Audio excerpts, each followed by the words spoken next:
La meilleure chose que tu peux apprendre, c'est comment est vraie la parole de Dieu et comment Dieu t'aime. Dieu veut le meilleur pour toi. Il veut que tu vives vieille, 120 ans. Oh là là! Bonjour, bienvenue à Inspiration. Nous allons continuer sur notre beau sujet, le soldat, l'athlète, le laboureur.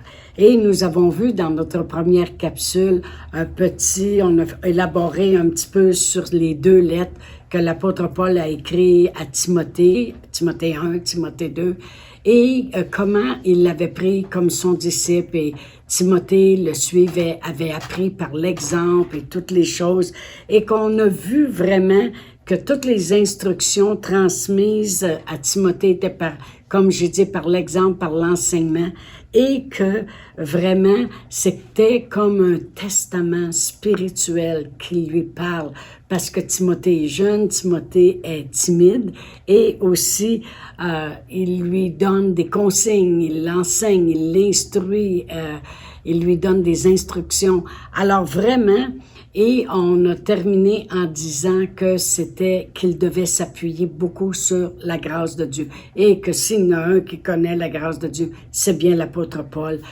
Il l'a utilisé, même à un moment donné, il était découragé un peu des gens qui le poursuivaient partout pour toujours lui occasionner des problèmes, puis il s'était plaint à Dieu, puis Dieu lui a dit, « Paul, ma grâce te suffit. » Parce que c'est quoi la grâce? C'est vraiment l'habilité de Dieu en nous pour faire qu'est-ce qu'on ne serait pas capable de faire par nous-mêmes. Alors, on va aller chercher notre texte dans 2 Timothée et qui parle vraiment ces capsules du soldat, l'athlète et le laboureur. Et on va lire dans 2 Timothée 2, je vais commencer à lire au verset 1, on va rentrer dans notre texte.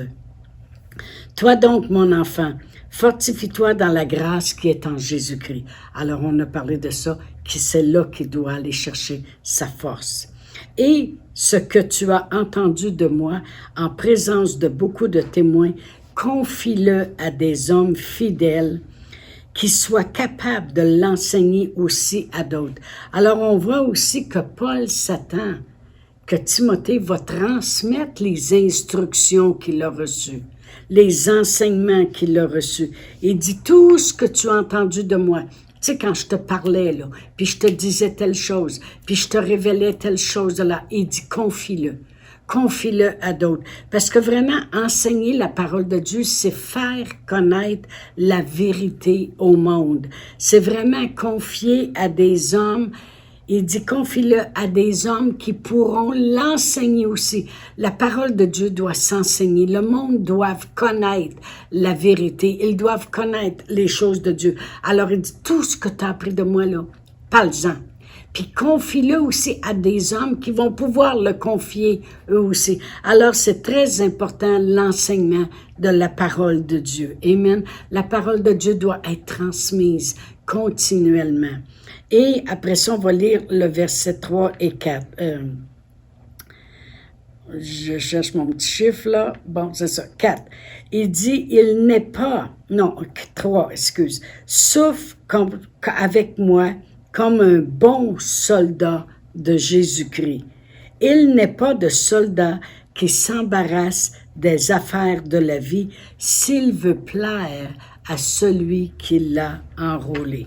Alors vraiment, on va regarder aujourd'hui à propos du soldat. Amen. Il dit, souffle avec moi comme un bon soldat de Jésus-Christ. Puis il dit, il n'est pas de soldat qui s'embarrasse des affaires de la vie s'il veut plaire à celui qui l'a enrôlé. Je vais vous le lire, le même contexte, dans la Bible Message. Ça dit, un soldat au travail ne se fait pas prendre à faire des affaires sur la place publique.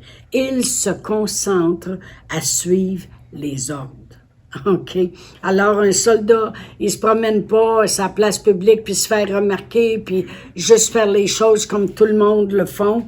Amen. Juste faire tout ce que tout le monde fait. Il oublie ses cheveux longs, il oublie ses désirs, il oublie sa famille, il oublie ses plans, ses jeans, sa calotte, ses running shoes, amen, il oublie ces choses-là. Il se contente, ça dit, il se concentre à suivre les ordres. OK? Alors, un soldat vraiment, son entraînement est fait, tu vas obéir aux ordres. Ça, c'est... On te donne un ordre, tu rentres dans l'armée, tu rentres, que tu deviens un soldat.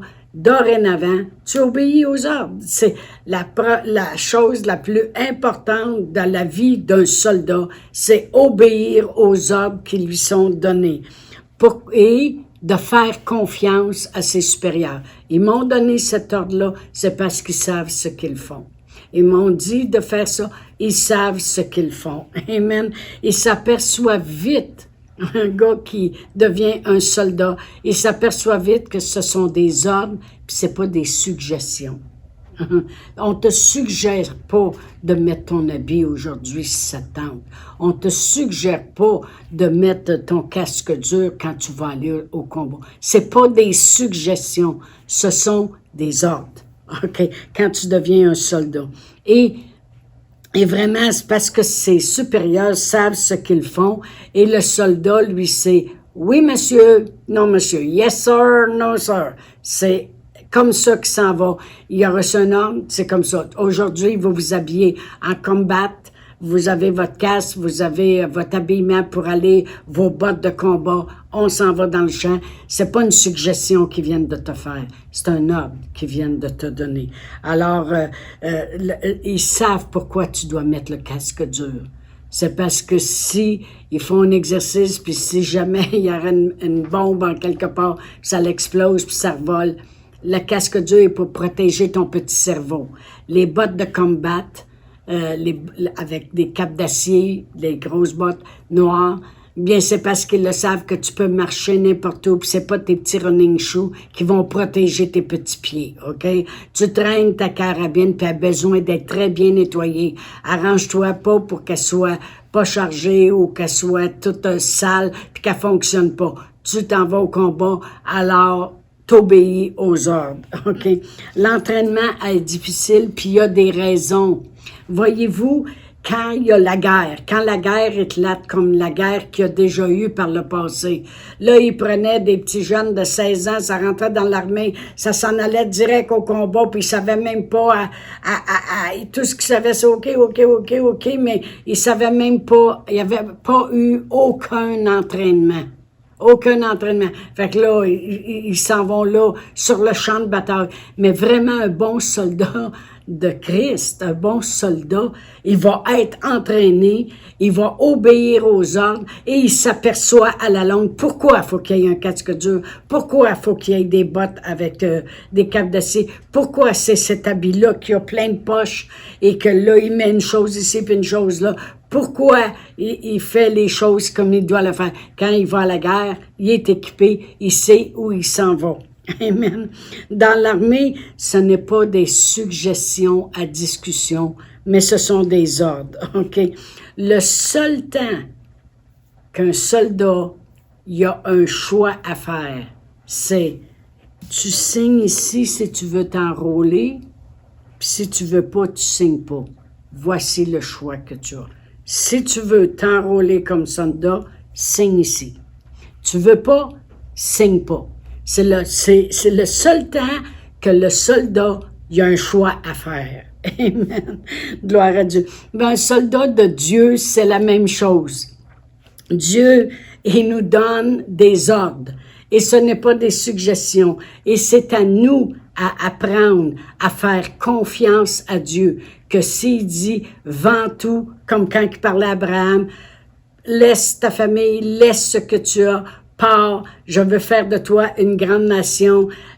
C'est pas une suggestion. C'est un ordre qu'il lui donne, puis Dieu sait ce qu'il fait avec lui. Quand il lui a dit, prends ton fils, ton unique, monte sur la montagne, va l'immoler, Abraham ne pose pas une question, il dit pas, c'est pas une suggestion que Dieu lui fait. Dieu lui donne un ordre et qu'il sache qu'est-ce que ça va faire ou qu'est-ce que ça fera pas. Il fait confiance à Dieu, que Dieu sait ce qu'il fait quand il lui donne un ordre. pareil comme un soldat fait confiance à ses supérieurs, qu'ils doivent savoir ce qu'ils font, puisqu'ils nous donnent l'ordre de faire ça comme ça. Amen.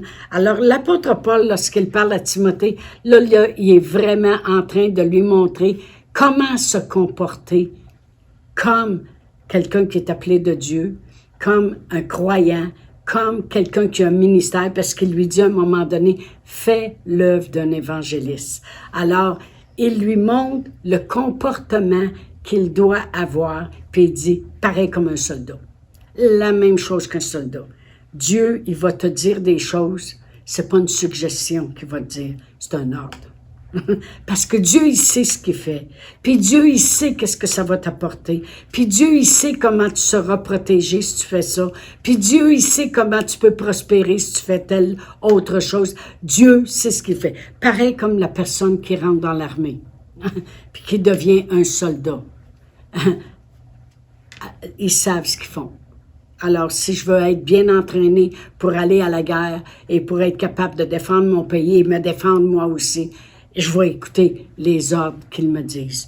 Et comme j'ai dit, le seul choix, le seul temps qu'une personne, un soldat, il a le choix, c'est veux-tu t'enrôler ou tu veux pas? C'est là que tu as le choix. Un coup tu es enrôlé, obéis aux ordres. Tu n'as pas voulu t'enrôler, tu es correct. Tu peux t'en aller vivre ta vie comme tu le veux. C'est la même chose avec Dieu. Savez-vous que dans Deutéronome 30, verset 19, c'est le seul temps aussi que Dieu nous a donné un choix. Il dit, « J'en prends aujourd'hui à témoin contre vous le ciel et la terre. J'ai mis devant toi la vie, la mort, la bénédiction, la malédiction.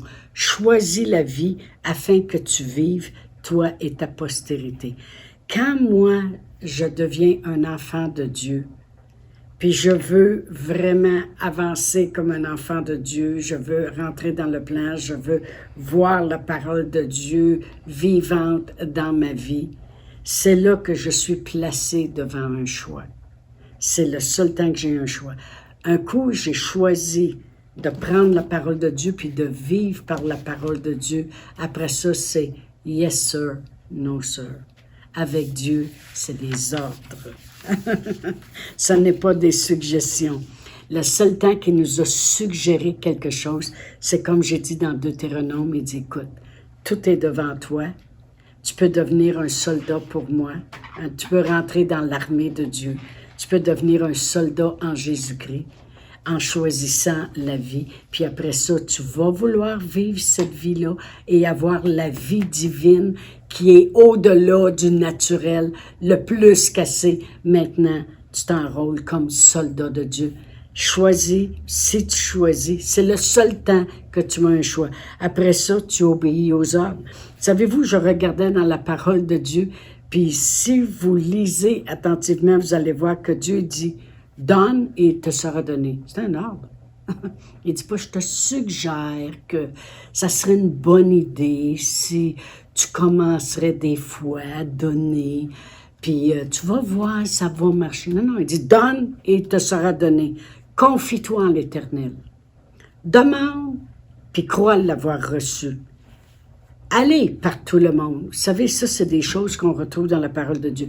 Rendez grâce au Père qui vous a rendu capable. Élevez des mains pures. Pardonne. Médite la parole de Dieu jour et nuit. Honore l'Éternel. Honore tes parents. Apporte à la maison du trésor toutes tes dîmes. Prie sans cesse. Tu aimeras le Seigneur ton Dieu de tout ton cœur. Voyez-vous, Dieu, quand il parle, là, c'est pas « je te suggère ». C'est des ordres qu'il donne. Il dit pardonne, prie, rends grâce, crois. C'est des ordres qu'il nous donne. Et nous autres, ça doit être yes sir, no sir. Si on veut plaire à celui qui nous a enrôlés. Voyez-vous, quand ça dit dans le verset 3 et 4 de 2 Timothée 2, ça dit « Souffre avec moi comme un bon soldat de Jésus-Christ. » Il dit « Il n'est pas de soldat qui s'embarrasse des choses de la vie s'il veut plaire à celui qui l'a enrôlé. » Parce que vraiment, un bon soldat, il va plus s'embarrasser des choses de la vie, là. Là, il est rendu dans l'armée de Dieu, eh bien, il va obéir aux ordres de la parole de Dieu quand Dieu lui parle. Puis Dieu va lui parler au travers de sa parole. Puis des fois, il va nous parler dans notre cœur, personnellement, de faire des choses. Moi, des fois, il me dit, donne cette chose-là à cette personne-là. Va à l'école biblique. Fais ces choses-là. Va-t'en à Sherbrooke. Commence une église. Ça, c'est pas écrit personnellement dans la parole de Dieu. C'est quelque chose qui nous dit dans nos cœurs. Mais un bon soldat va dire, yes, sir. Oui, Seigneur. Oui, Seigneur. Je vais le faire, Seigneur. C'est ce que tu me demandes, Seigneur. Je le fais, Seigneur. Mais quand un soldat obéit aux ordres, il va plaire à celui qui l'a enrôlé. Amen. Et même dans Deutéronome, comme j'ai lu tantôt, qui dit « choisis la vie », et nous dit dans Deutéronome 28, versets 1 et 2, il dit « si tu obéis à la voix de l'Éternel et que tu mets en pratique ses commandements, ou on pourrait dire ses ordres, il dit « voici les bénédictions qui se répandront sur toi et qui seront ton partage. » Il y a des bénédictions qui viennent d'obéir. Voyez-vous, même le soldat dans le naturel, s'il n'est pas un officier puis il est un simple soldat et qui rentre dans l'armée, eh bien, plus il obéit aux ordres, plus il fait les choses qu'il doit faire. Il ne reste pas juste un soldat, il devient un lance-caporal, un sergent, un adjudant-chef, un adjudant-maître. Voyez-vous, il monte de grade. Il est béni, puis la paye, elle monte aussi. Puis s'il rentre comme officier, comme soldat officier, eh bien, il va commencer par lieutenant. Après ça, plus il fait bien les choses, capitaine. Après ça, un major, un lieutenant-colonel, un colonel, un brigadier général. Il va monter de grade. Eh bien, c'est la même chose avec Dieu. Plus on obéit aux ordres, plus Dieu, il dit, je peux lui dire, maintenant, tu es rendu là, tu vas faire ça. OK, là, tu vas... Moi, il m'a pas demandé de partir une église quand je suis devenue simple soldat chrétienne, puis que j'ai commencé avec lui, mais il voyait que j'obéissais aux ordres, et l'appel qu'il avait dans ma vie d'enseigner la parole de Dieu s'est concrétisé, puis après ça, il a dit, va étudier, reviens, commence une église. Mais ça l'a toujours monté. Pourquoi? Parce qu'on obéit aux ordres et on plaît à celui qui nous a enrôlés. Amen. Dieu, j'ai marqué, Dieu s'attend qu'un chrétien va agir comme un soldat vis-à-vis la parole de Dieu et qu'il va apprendre à faire confiance à Dieu. Dieu sait ce qu'il fait. Comme le soldat qui rentre dans l'armée, il fait confiance à ses supérieurs et savent ce qu'ils font. Amen. Et on a affaire à s'enligner avec ces choses-là. J'ai marqué, si je veux gagner le combat et que je veux voir la victoire, sa parole me donne les ordres puis les commandements que je dois suivre. Et il n'y a pas personne qui passe à côté.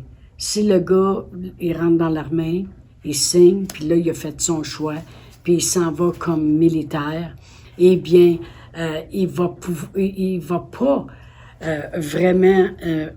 il peut pas passer à côté. Si le commandant il dit aujourd'hui, vous vous habillez de telle façon, puis s'il y a une parade, il ne montera pas de grade, il plaira pas à celui qui l'a enrôlé s'il ne met pas en pratique les choses qu'il a entendues. Amen. On passe pas à côté des ordres. On peut pas obtenir de plaire à celui qui nous a enrôlés, d'avoir la bénédiction lorsqu'on obéit d'avoir la bénédiction lorsqu'on n'obéit pas au commandement, si on n'obéit pas. On ne peut pas passer à côté. Voyez-vous, je vais juste terminer avec deux écritures. Une, c'est dans Josué 1. Josué 1, puis je vais lire le verset 8 et 9. Dieu parlait à Josué qui devait vraiment faire entrer tout le peuple dans la terre promise, puis il a dit que ce livre de la loi ne s'éloigne point de ta bouche. C'est un ordre qu'il lui donne. Il dit, médite-le jour et nuit. Il ne dit pas si ça te tente, pour agir fidèlement selon tout ce qui est écrit. car c'est alors que tu auras du succès dans tes entreprises, c'est alors que tu réussiras. Ne t'ai-je pas donné cet ordre? Fortifie-toi puis prends courage. Voyez-vous, il le dit lui-même, Dieu. Il dit, ne t'ai-je pas donné cet ordre de te fortifier puis de prendre courage? Va, médite la parole jour et nuit. Que ce livre de la loi, c'est des ordres qu'il nous donne. Amen. Et je vais terminer avec 1 Timothée 6, versets 11 et 12. Lorsque Paul parle à Timothée, il dit, « Pour toi, homme de Dieu, fuis ces choses. » Il ne dit pas si ça tente. Voyez-vous, la parole de Dieu, c'est des ordres. « Pour toi, homme de Dieu, fuis ces choses. Recherche la justice, la piété, la foi, l'amour, la patience, la douceur. Combat le bon combat de la foi, puis saisis la vie éternelle à laquelle tu as été appelé et pour laquelle tu as fait une belle confession en présence d'un grand nombre de témoins. » Alors, voyez-vous comment il lui parle et dit, pour combattre le bon combat de la foi, là, et il dit, toi qui es un homme de Dieu, fuis toutes les choses. Embarrasse-toi pas des choses de la vie. Recherche la justice, la piété, la foi, la patience, la douceur. Combat le bon combat de la foi. Alors vraiment, ce sont des ordres que nous devons apprendre à obéir si on veut plaire à celui qui nous a enrôlés. Alors, je vous dis à la prochaine et à bientôt. Chantal Paulus est avec vous tous les jours du lundi au vendredi sur Facebook et YouTube. Vous pouvez écrire à Chantal en privé sur Messenger. Si vous avez manqué une capsule, retrouvez-la sur la section vidéo de Facebook ou sur YouTube si vous désirez faire un don par Interact. Voici l'adresse courriel capsule.inspiration au pluriel @gmail.com. Le mot de passe est inspiration au pluriel. Vous pouvez aussi faire un don par www.eslr.org/DONS. Veuillez indiquer en mémo Capsule Inspiration.